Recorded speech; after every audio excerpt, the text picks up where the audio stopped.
Y'all, self doubt is so real. So I was just sitting here thinking that the wedding season is actually coming up. And a lot of you all have your first or second weddings. You're very new to the wedding season and dealing with weddings.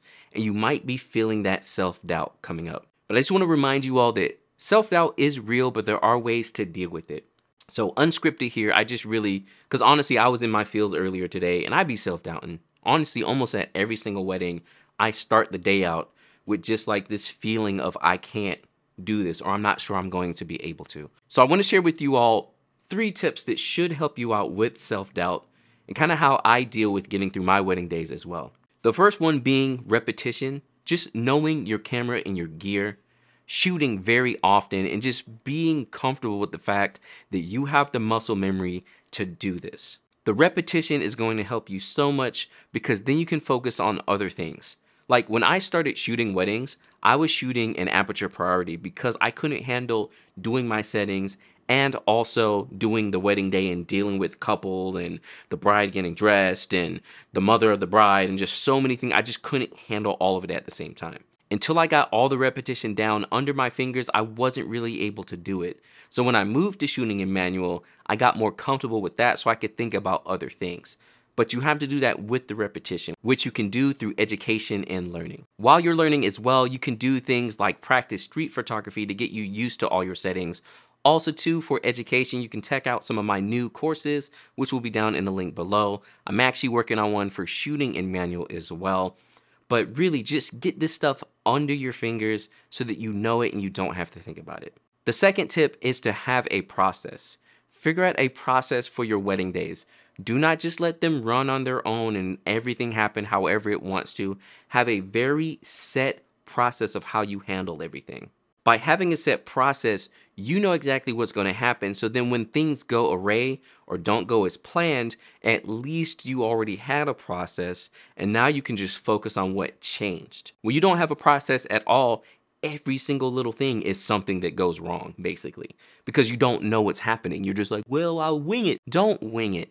Have a timeline, have a plan, have a way that you normally like to shoot certain scenes. A lot of times people give me a lot of slack on my full wedding day videos because they're like, oh, John directs everyone and he does the same thing all the time. But you know what? Because I do the same thing every time, I am never fully stressed at a wedding day because I know what I'm dealing with. And not having that stress on the wedding day, again, helps you be able to set your settings because you're not worrying about it so much, plus the repetition. And when things do go wrong, you can handle that stuff and not feel totally out of sorts and then have the couple yelling at you and being just totally like mental breakdown. You know what I mean? So like really, have yourself some type of process. And the third thing you can do is have confidence in yourself. And I know this is not the easiest one at all, but it is something that you have to start learning to do for yourself. I understand you may be new. I understand you may feel like you're not capable, but know what you can do.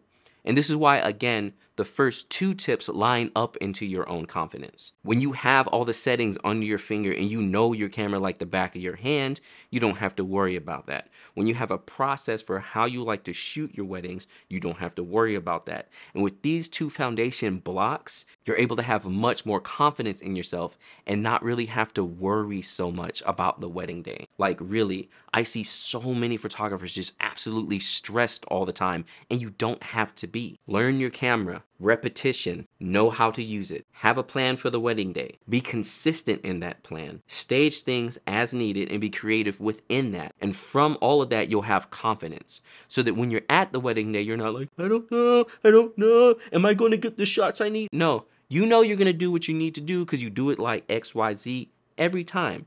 And if we throw in something in between Z, you know, we know we're going to be able to figure it out because we already know XYZ. And it's okay. So seriously, it's okay. Let's all take a deep breath. And we're going to get through this wedding season. I have a bunch of my weddings coming up. It's about to get really, really busy. I don't even know if I'm going to be able to do a live stream this month because of my weddings coming up. But it's going to be a great, great time. Also, too, I just saw that Fujifilm announced Fujikina coming up in New York. Let me all know if you want to see me there because I might try and make my way up. Let me know in the comments below. But seriously, have confidence in yourself. You can do this and you're going to have amazing wedding days this season. And I'll catch y'all next time.